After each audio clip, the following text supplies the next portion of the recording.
there was quite a culture around the act of having dogs chase these critters through the woods and down through the hollers.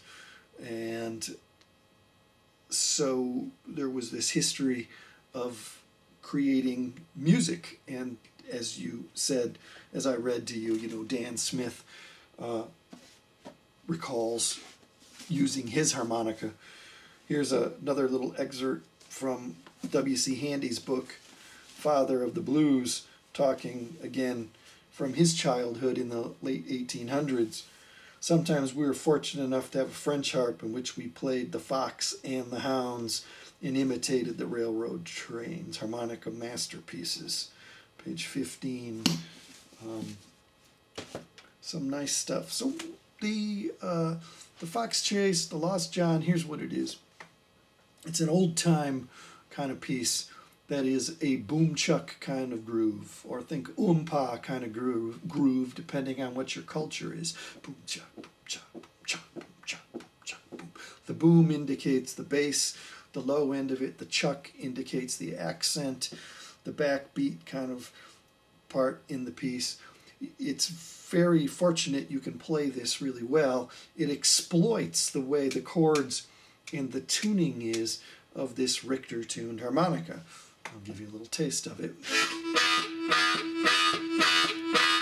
That is the groove. That is the backbone of the Fox Chase Lost John piece.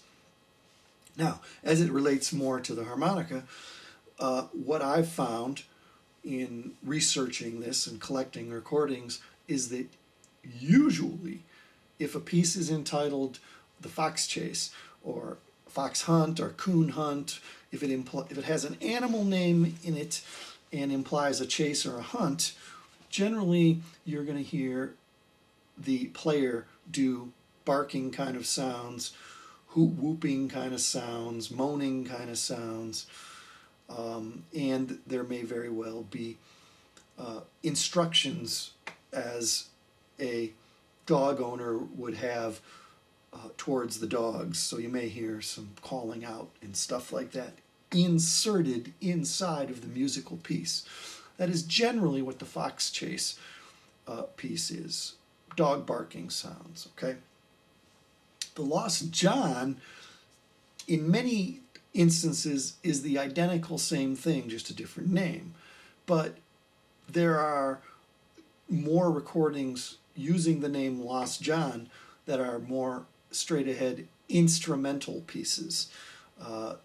And D. Ford Bailey also recorded this. His recording of the Fox Chase had dog barks in it, and his recording of the Lost John was an instrumental with no barking or whooping in the piece. Sometimes the Lost John may have a storyline in it. It may have singing and verses in it, telling about a character in Southern folklore. Sonny Terry recorded a song called Old Jaw Bo, and I think that that's basically just a different name and the same verses for Lost John. Lonnie Glosson recorded a tune called Lost John Boogie, I believe, and he sings in there about, Lost John from Bowling Green. And so there are Lost John songs that have vocal parts in them, but they almost all unanimously, straight across the board, use the same identical little chord groove.